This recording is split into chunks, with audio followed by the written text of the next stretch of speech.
Make that connection human to human. Yeah. It's so important. We're all so damn busy and we're all so preoccupied with our own lives that we forget our humanity. We forget how important relationships with friends and family are. Welcome to the Leading Through Crisis podcast, brought to you by Revisionary, exploring resilient leadership in a world of constant change. Every few weeks, Céline Williams, speaker, strategist, and trusted advisor to leaders navigating change, brings conversations that explore how to deal with the inevitable and perpetual shifts of leadership. These discussions reveal practical insights, thoughtful strategies, and stories of resilience to help you lead with clarity and calm. My guest today is John Kippen, a speaker, professional magician, and most importantly, a resilience and empowerment coach. Welcome, John. Thank you for having me, Céline. I'm very happy to have you today, and do not get a lot of magicians or people who even claim to be magicians as part of the show. So this is very unique and different. Very excited to hear your story. But before we jump in, as you already know, I always ask the question, the name of the podcast is Leading Through Crisis. When you hear that statement, what does that mean for you, or what comes up for you?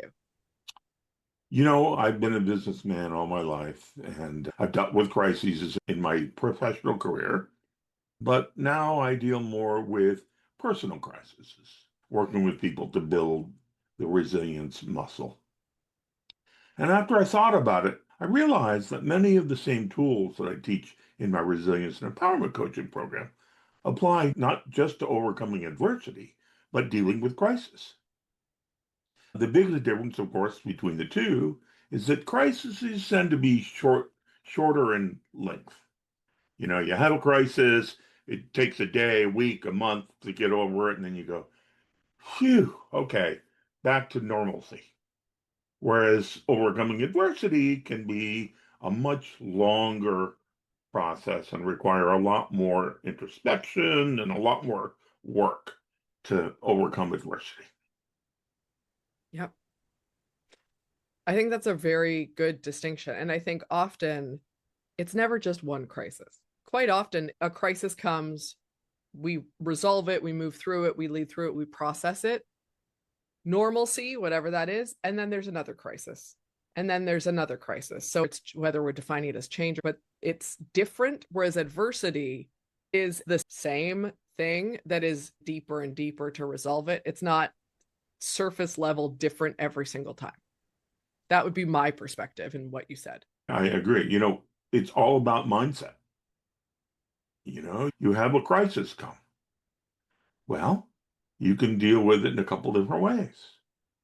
You can get panicked. You can start getting that feeling of warmth going through your body, the impending doom.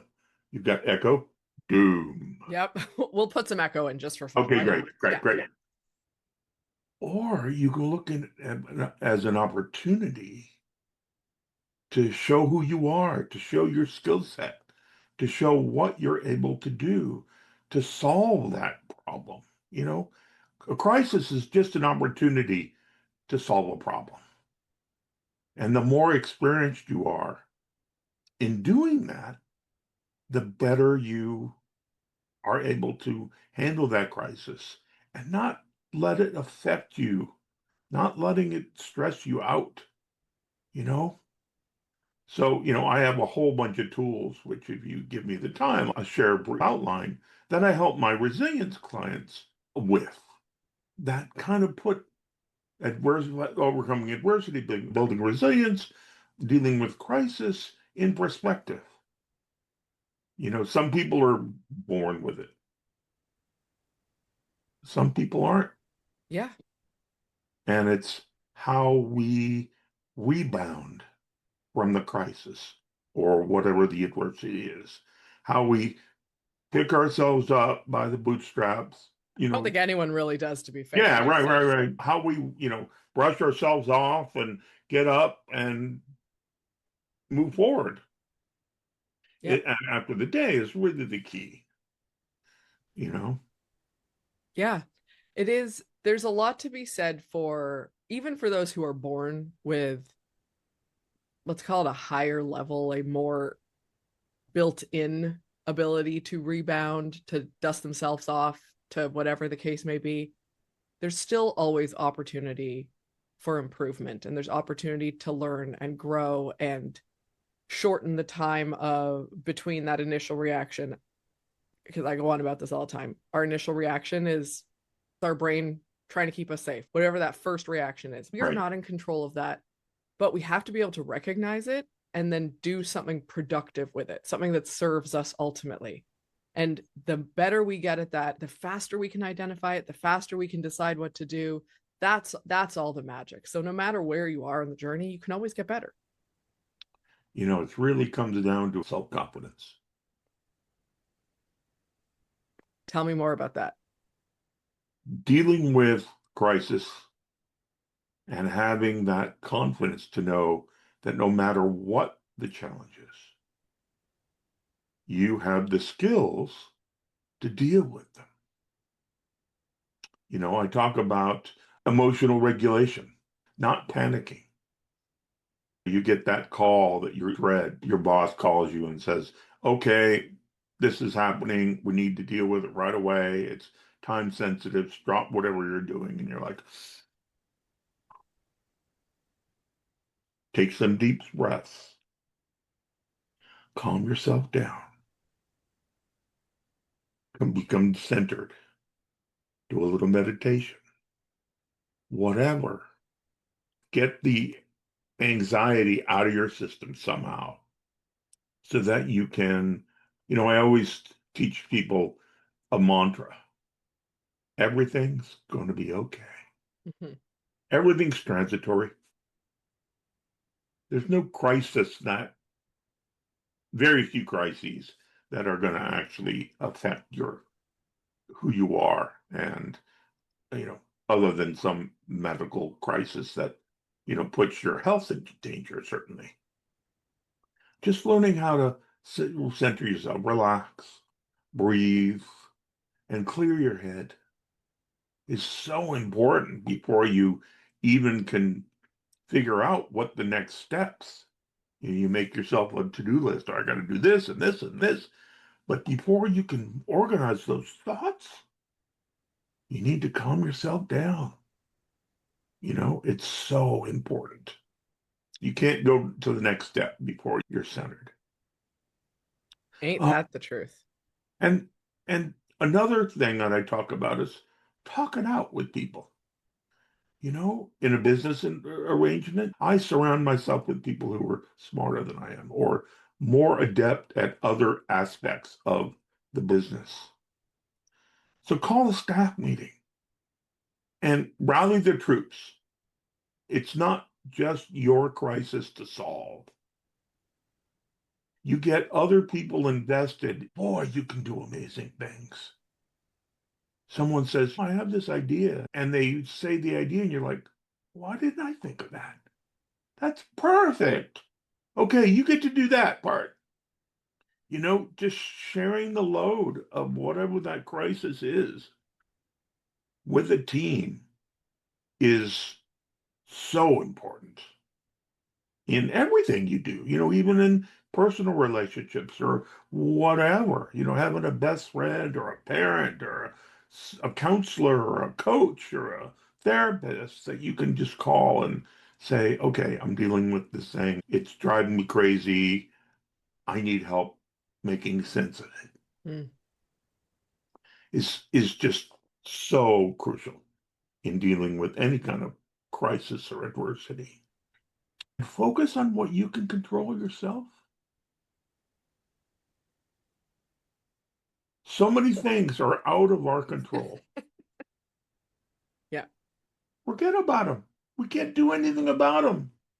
Don't stress over something that's out of your control. Period. It doesn't get you anywhere except deeper in a deeper hole. Physical self-care. Take care of yourself. Exercise. Eat right, especially when you're going through a stressful period of time. Fuel your body properly. You'll clear your head. You'll be able to think more intelligently and quicker and more creatively. Practice mindfulness. Try to be present. Don't dwell on the past or the future. Live in the now, because that's where the crisis is. It's in the now.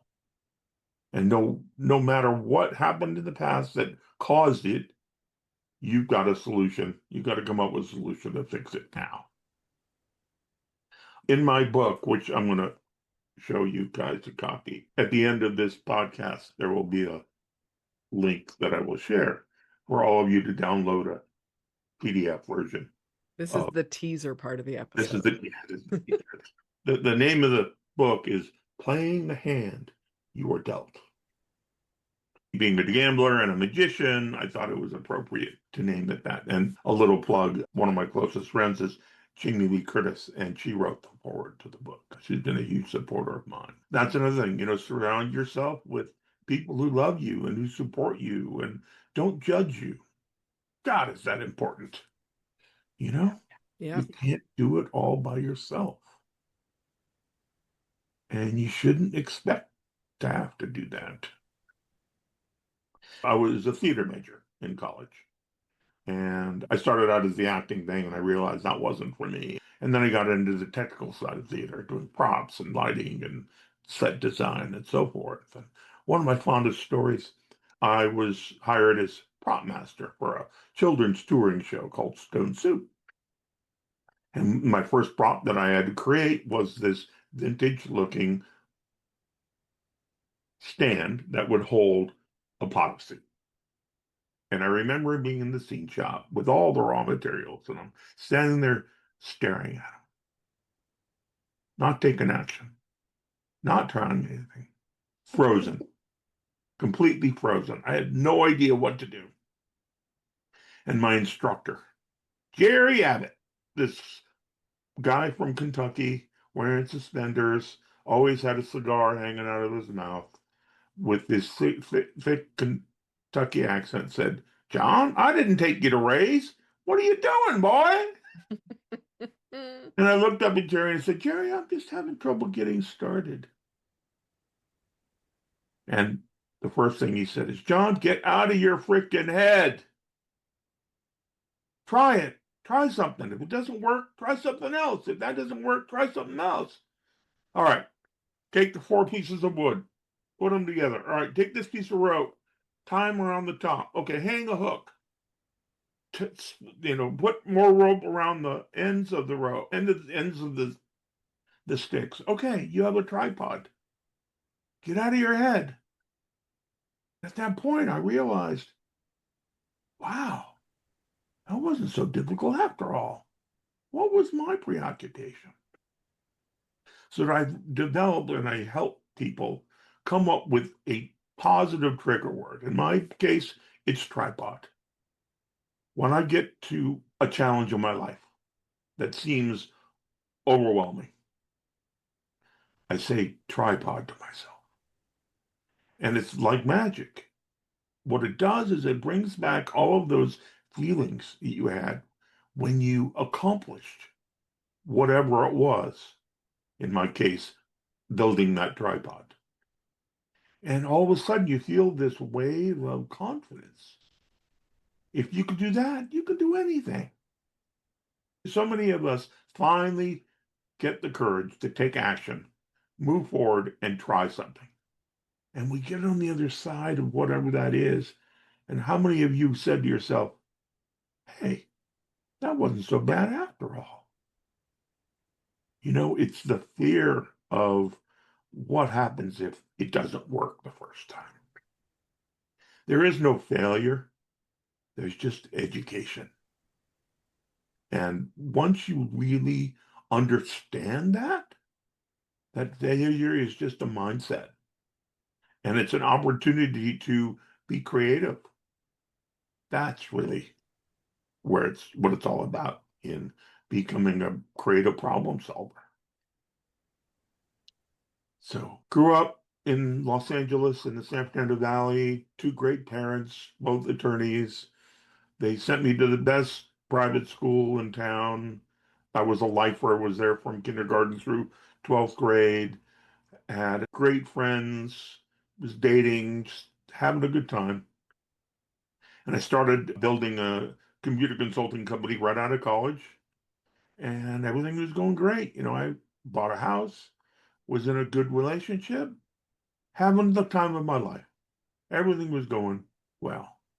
And then boom, I woke up one morning with ringing in my ear.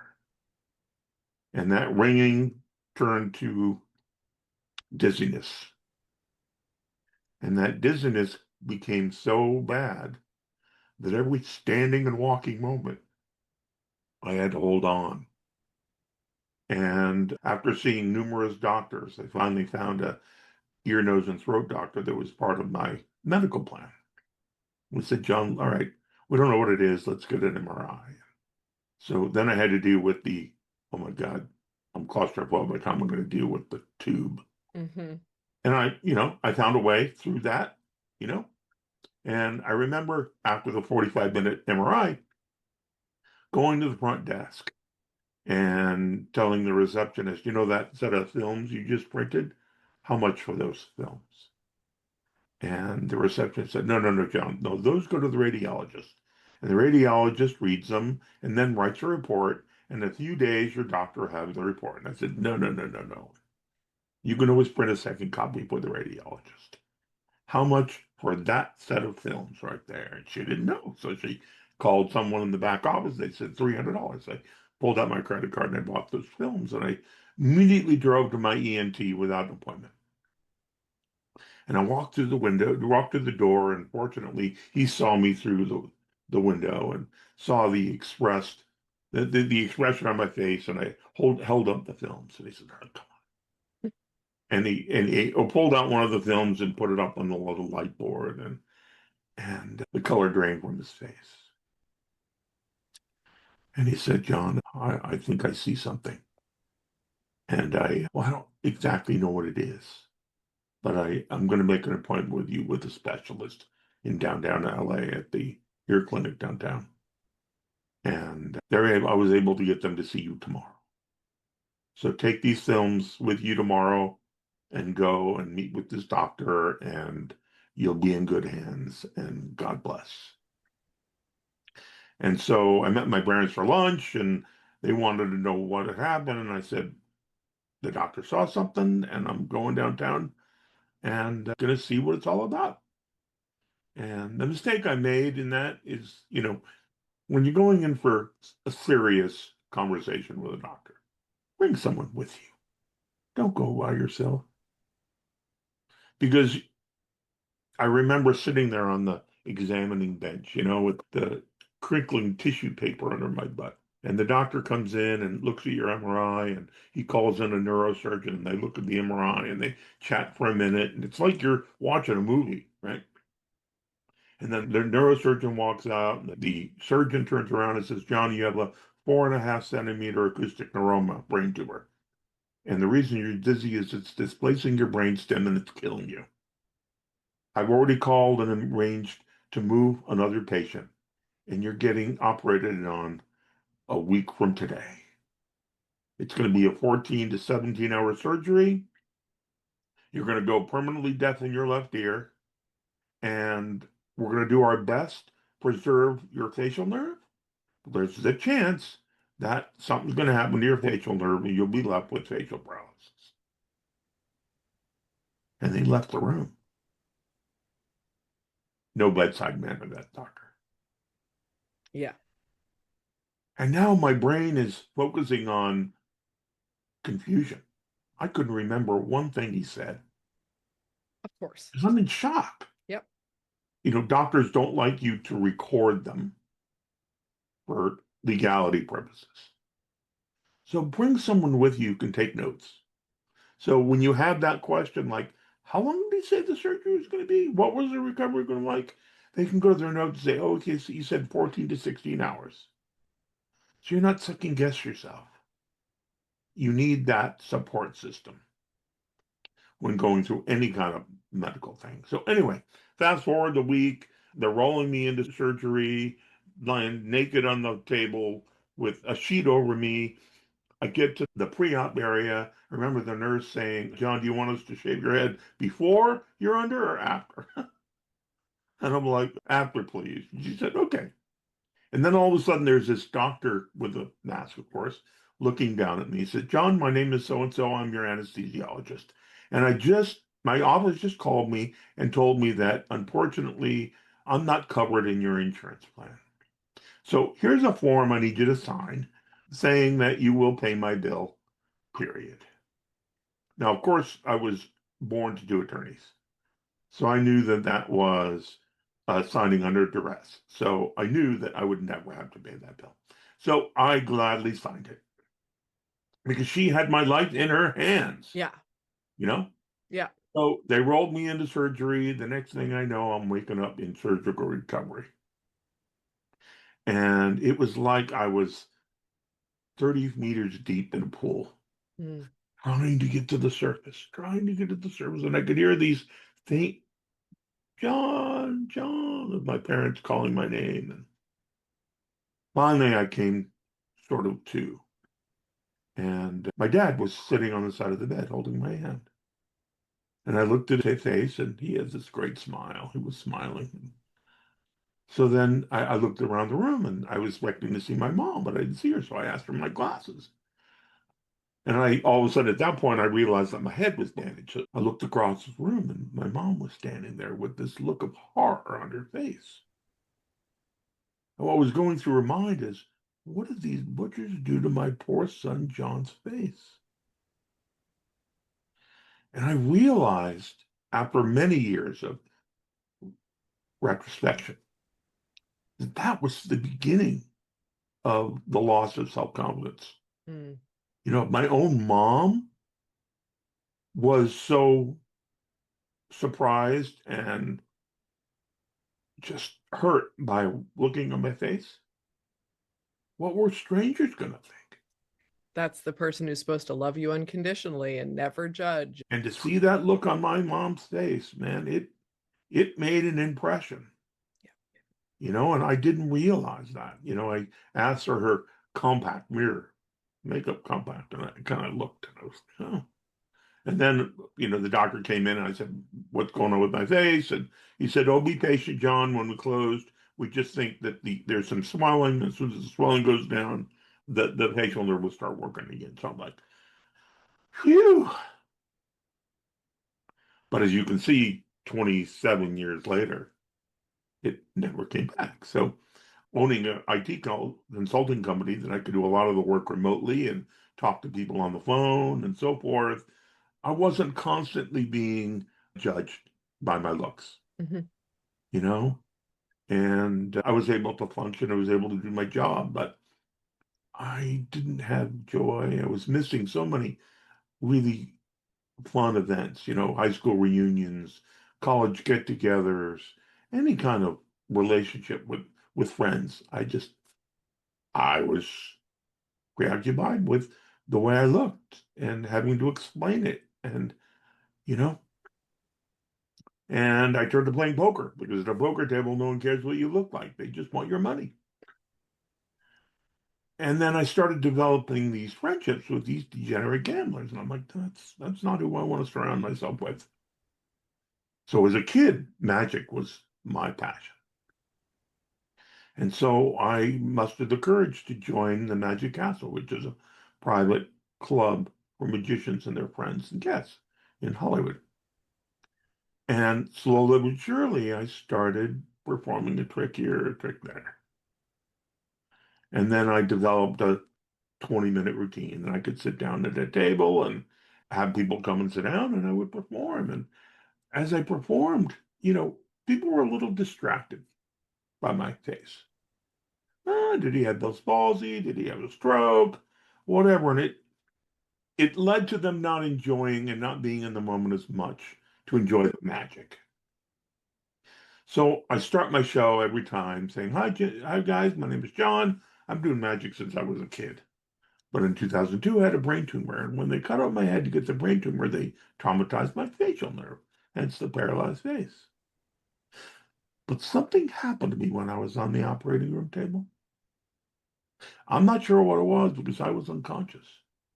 But all I know is as I recovered, I realized I have acquired some new skills. And then I pause and I wait for the audience to get on the edge of their chair, waiting to hear what kind of magic, what kind of skills I could have gotten from having brain surgery. And I look to my left and my right and whisper in a loud voice like it's the biggest secret. Guys, I am able to visualize people's thoughts. And that's when I start doing mental magic, mentalism. Or if someone writes something down, I'm able to reveal that in real creative ways. And all of a sudden, now they're intrigued. They don't necessarily believe the story about doctors, in my brain actually triggering, we only use what, 10% of our brain, triggering another 20% of my brain to be able to do some of these amazing things. But it answered the question that they didn't want to ask, but it was preoccupying. So now I had their undivided attention. They could look me on my face, into my heart, into my storytelling, and see me for who I was and enjoy the experience without that distraction. And now they're interested, and slowly I started to realize that my facial difference didn't need to define me if I didn't let it. Mm. I tell a story about I hid from cameras and mirrors for over 12 years. And finally, I came to understand. I went to a magic convention in 2017 in Las Vegas, and I was amongst the greatest minds in magic.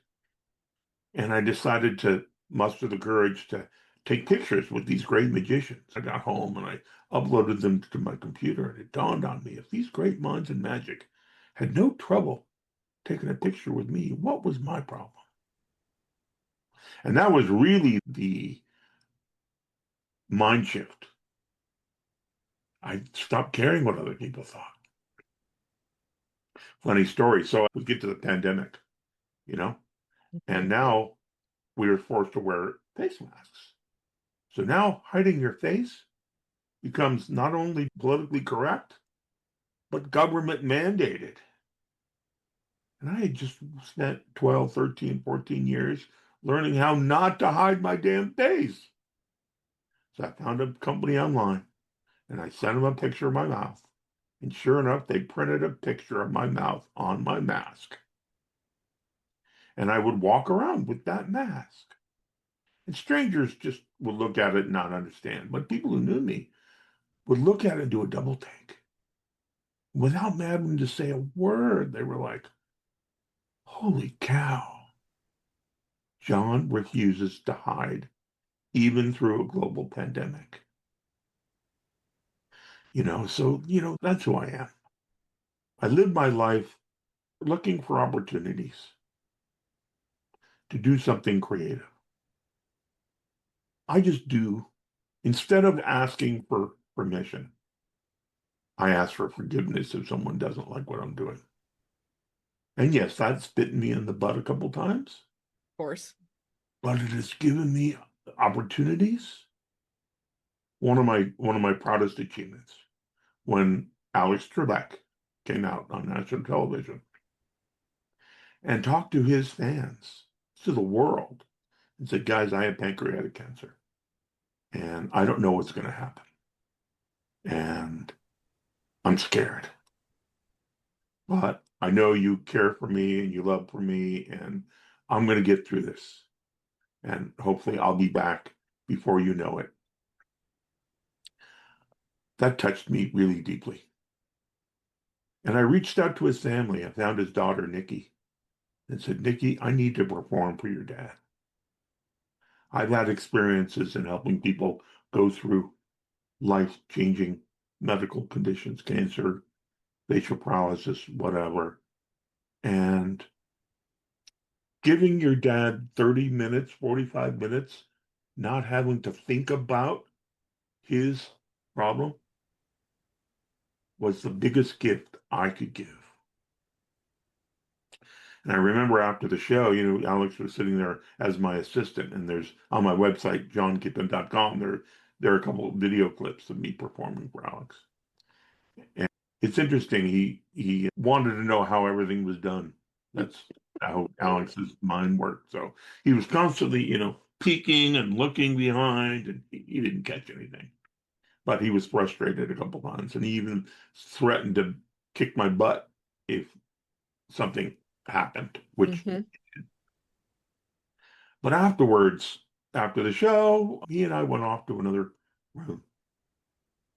And I shared that I reached out to him and his family because of what he meant to me.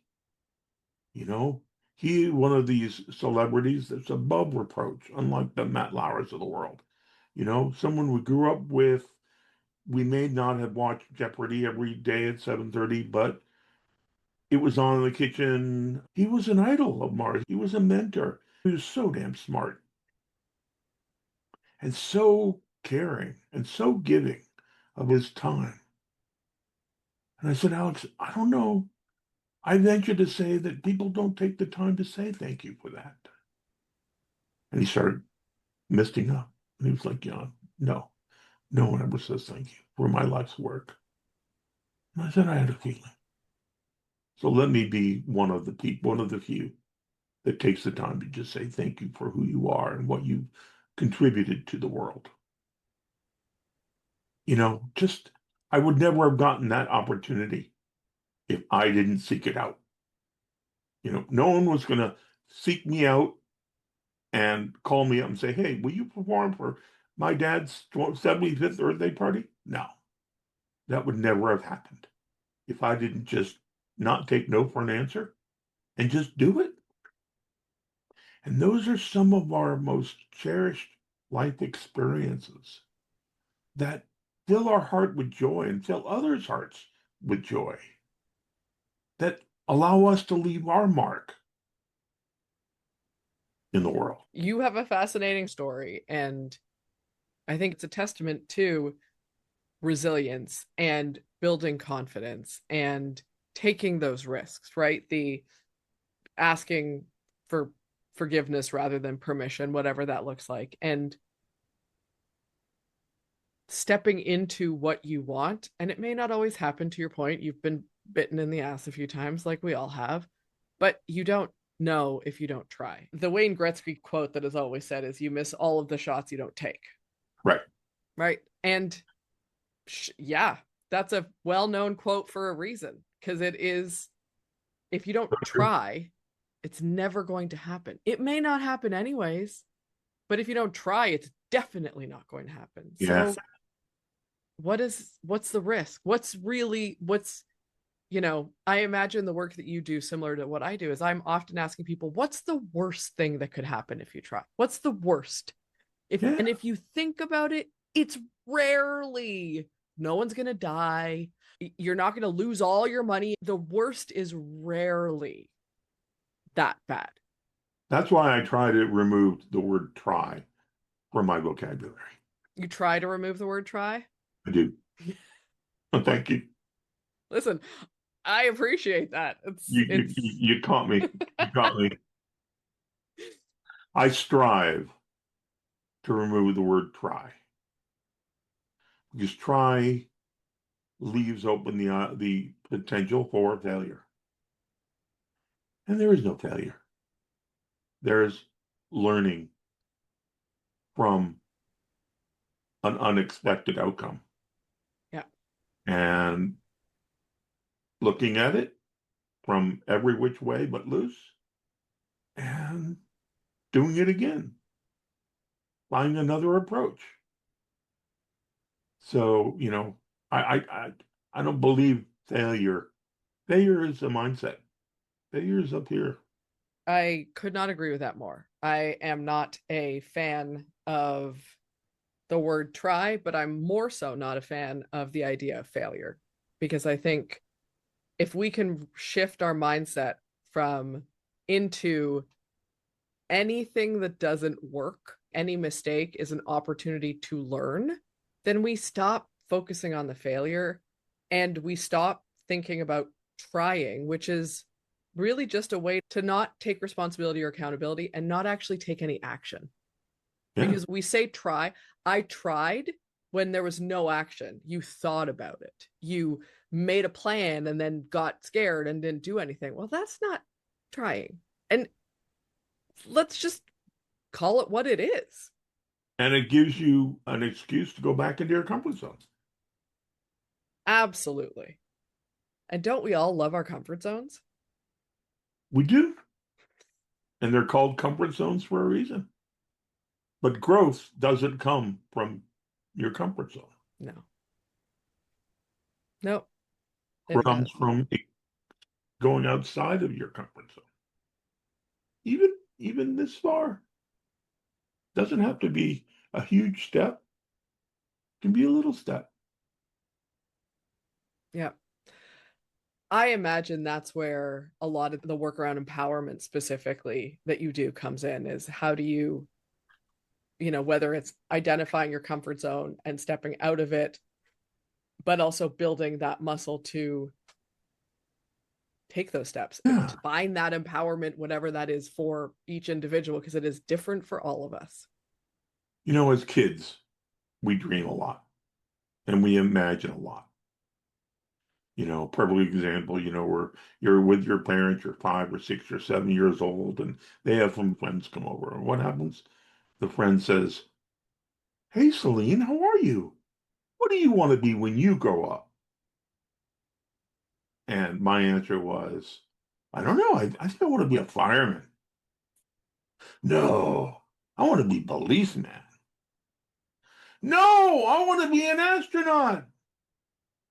"No, wait. I want to be a rock star."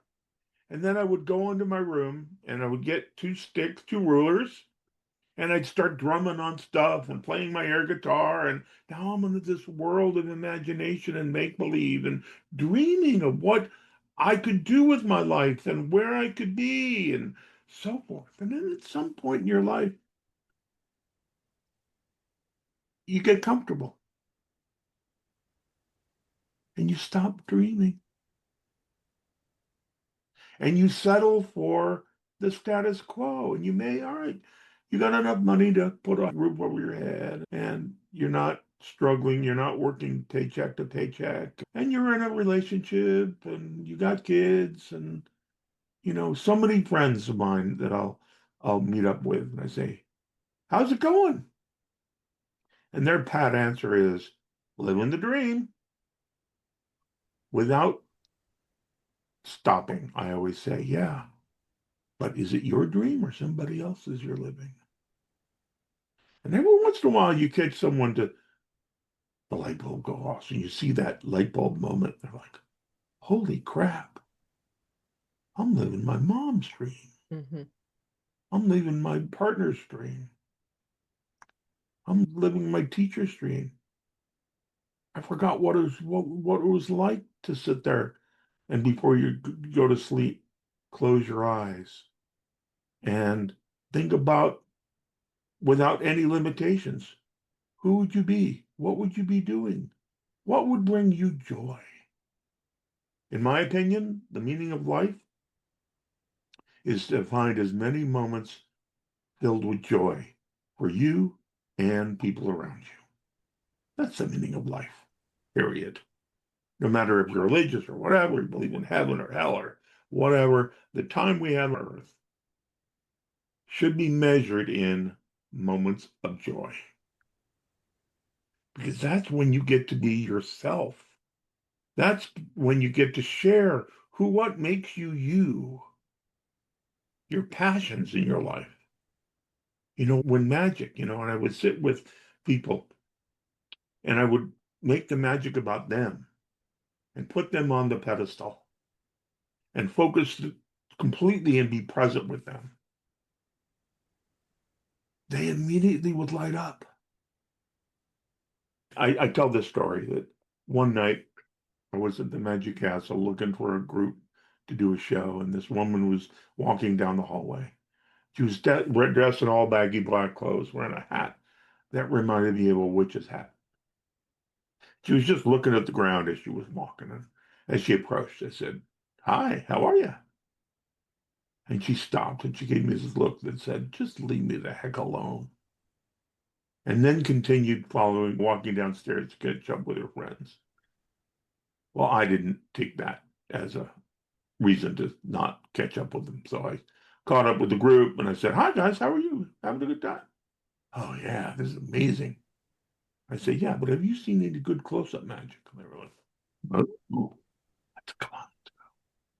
And I took them over to a little green table and I sat there and they sat around it. And I put the woman dressed in baggy black clothes, her name was Darren, and I put her to my right.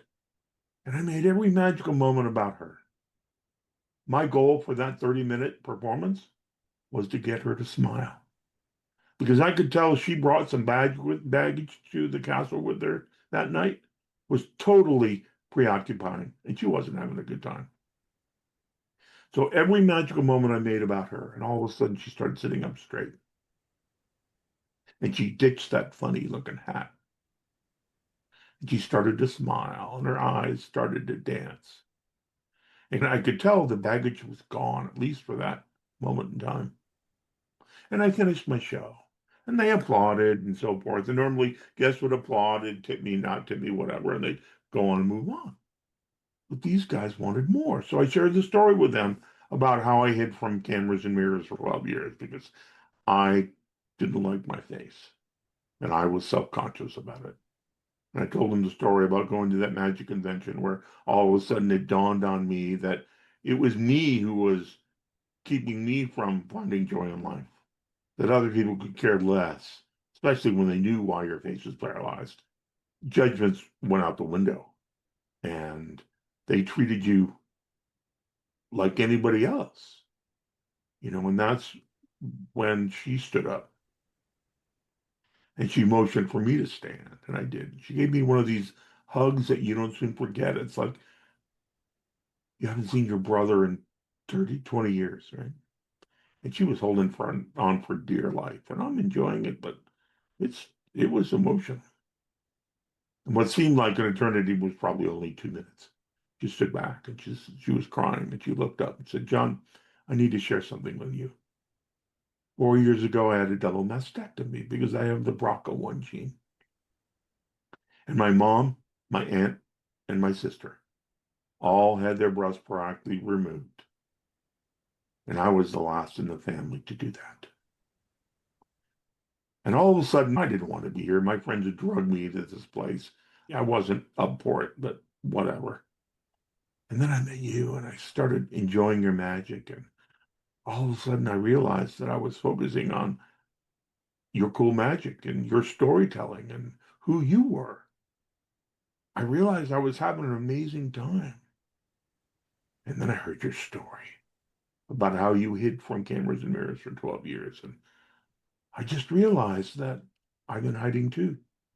By the clothes I wear and the funny hats and the weird looks and not making eye contact. And you just shaved 8 years off of my journey of hiding. And she promised herself, with her friends and myself as witnesses, that would be the last night she would hide. So I fell back in my chair. I was completely overwhelmed. My expectation was to have a good time and to get this girl to smile. Period. I had no idea my story and my magic would touch her so profoundly. And she excused her. She had been crying, so she went to the bathroom to wash her face. And one of her friends was sitting there. And she said, John, you don't understand what just happened. We've known Darren since college. And we have been trying to support her for the last 4 years through the recovery and coming to terms with the fact that she had a double mastectomy. And you did in 30 minutes what we've been trying to do for 4 years. And I get goosebumps every time I tell that story because I found a gift of being my authentic self, caring about an individual, focusing my 100% attention on them, and celebrating their differences, celebrating who they are is so rewarding. And that's why I love being a coach. When I started out, I got certified as a life coach. What the hell is a life coach? There are nutrition coaches and exercise coaches, and then there's life coaches. And I'm like, no. So I coined the term resilience and empowerment coach. And I Googled it, and there aren't that many people who position themselves as resilience and empowerment coaches.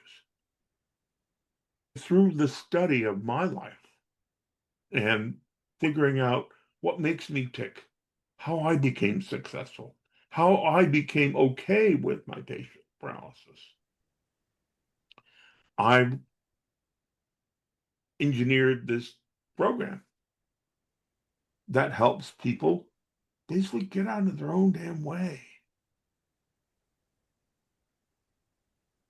The thing we all need. Yeah, we all get in our own way. Yep. Imagine the possibilities if we could just step aside and let our true self move forward.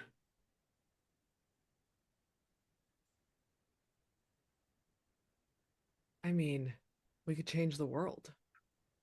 Yeah. And boy, this world needs changing. Amen to that. Politics aside, no matter what side of the aisle you're on, we are not in a good place. No. You know, we're about to go into a military conflict with the Middle East. We don't belong there. It's just the economy is in the toilet.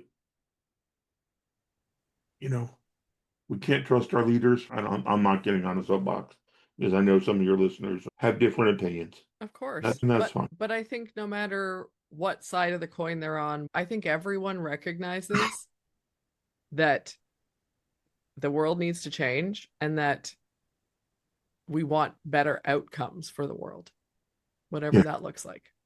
And if we're not in our own way, we can change the world. One interaction at a time. Exactly. We vote for a leader, and good, bad, whatever, we have to stand by that leader. But we as individuals have the power to change the world by who we show up as. During the pandemic, I lost my relationship going through my journey because she couldn't deal with my facial paralysis. And I came to terms with that. But so I live with just alone with my dog, and during the pandemic, I was lonely. So I invented this game called Rolodex Roulette. Now, for your listeners who are not old enough to know what a Rolodex is, it's this little spindle that you have little cards, and each one has a name and an address, and they're in alphabetical order, hopefully. Mm-hmm. So the way you play Rolodex Roulette is you go to your contacts and you turn your phone away and you scroll up. And then you stop. And you look at the name you stopped on. And now you call that person and just said, "Hey, Céline, John Kippen." "Who? What? Oh, hi. I just learned this game from my friend called Rose Roulette, and I was playing and I landed on your name. Hey, how are you doing? Been a long time." Or we might have talked to them 2 days ago. It gives us a reason to reach out, and with no other pretense other than making a connection with them and being truly invested in how they are doing. With no, "Hey, look what I'm doing." No, it's about finding out what they're doing, what they're going through, and being supportive. It's amazing the conversations that I had that started out being, "Why are you calling to?" Oh my God. An hour went by and they're like, "Man, was this a great conversation. Thank you so much. I'm going to pay it forward. I'm going to start playing this game." We all have these names in our contexts that we had a falling out with, Mm-hmm. many of which we don't remember why, but whatever. But it's like we don't want to be the person to reach out and try to mend that fence. No, we're going to wait for them to call me. But Rolodex roulette gives you that plausible deniability. So you get that person on the phone, you say, "Hey, Joe, it's John Kippen. Now, before you start, I know we had a falling out, but I learned this game. It's called Roll Correct. And the rules strictly say that you stop on a name and that's who you call. And you were in my contacts, so I'm calling you. How are you?" You would be amazed playing that game how many friendships you can restore. I bet. I bet. I think that's it's a very inspiring game for people to consider Oh, playing. God. I play it weekly. I would be terrified to do that with my contact list because not only is it very out of date, but I probably have like random AC repair guy from years ago in there Yeah. that I'd be like, maybe I won't call him. Right. But I love that you still play it weekly. I think that's incredibly inspiring. Um, and I hope the listeners hear that. And even if they don't know what a Rolodex is, go, you can play that. That sounds like a good way to connect because, in my experience, even if you are thinking of someone, if you haven't spoken to them in a while, we don't know what to say. Whether it's someone that we call or we send a message on LinkedIn, or we reconnect with someone, we don't know what to say. It's been a while. Why would I reach out? So this is a great framework for doing that in any An way, shape, icebreaker. or form. Right. Just Yeah. hint, hint, hint to anyone listening or watching. And don't send them a text. Don't Which, send them a one word, one sentence email. Don't, call them. Make that connection, human to human. yeah, It's so important.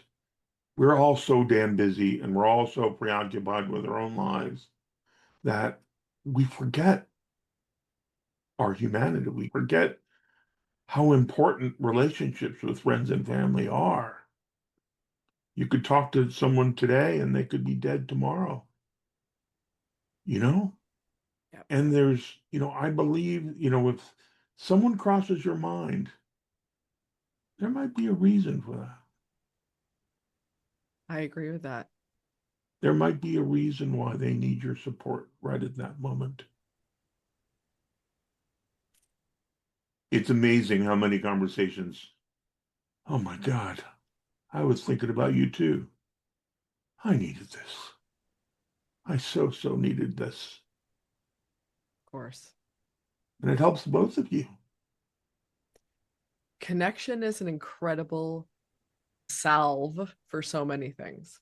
It's all we have is our relationship with friends and family. Yeah.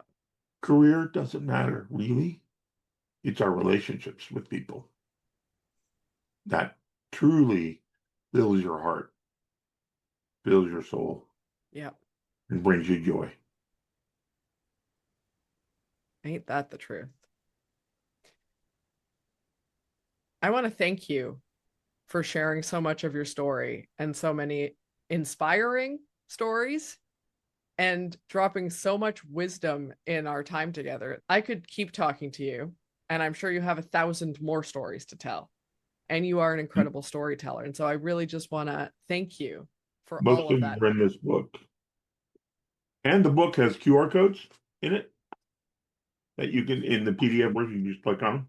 And Yep. it takes you to a secret area of my website where Ooh, you'll be able to see me performing for Alex Trebek. very cool. You'll see me doing my TED Talk. I was invited to do a TED Talk, and the topic was treating people who are different with respect and compassion. And it has over 1 million views. Amazing. A Congratulations. documentary that was filmed, John's Ultimate Illusion, that co-starred Jamie Lee Curtis. You can find that in the book and my website as well. It's all about seize the day, carpe diem, Yep. make a difference in someone else's life. It's very clear that that is what you're doing and continue to do. And the fact that you're doing it and living it and being the example is incredible. Thank you. That's why I love getting on these kind of podcasts. Getting to share the story. Share the story and Yeah. share the hope. Yeah. Share an alternate point of view. For anyone who is listening or watching, they can find out more about you at johnkippen.com. And you teased out a secret link. Oops. Oops. That's right. I let the cat out of the bag. johnkippen.com/free gift. Now, that will not be in the show notes. So if you're listening or watching, come back to this moment to claim that free gift. And there will be a form that you have to enter your name and email address. And then you'll be able to download a copy of my best-selling book, Playing the Hand You Were Dealt. Thank you, John. I appreciate you Thank taking you the so time. much. I hope we stay in touch. I'm sure we will. You've been listening to Leading Through Crisis, hosted by Céline Williams and brought to you by Revisionary. To learn more, visit leadingthroughcrisis.ca. Connect with Céline on LinkedIn and explore the show notes for resources and next steps. Until next time, keep leading with courage and clarity.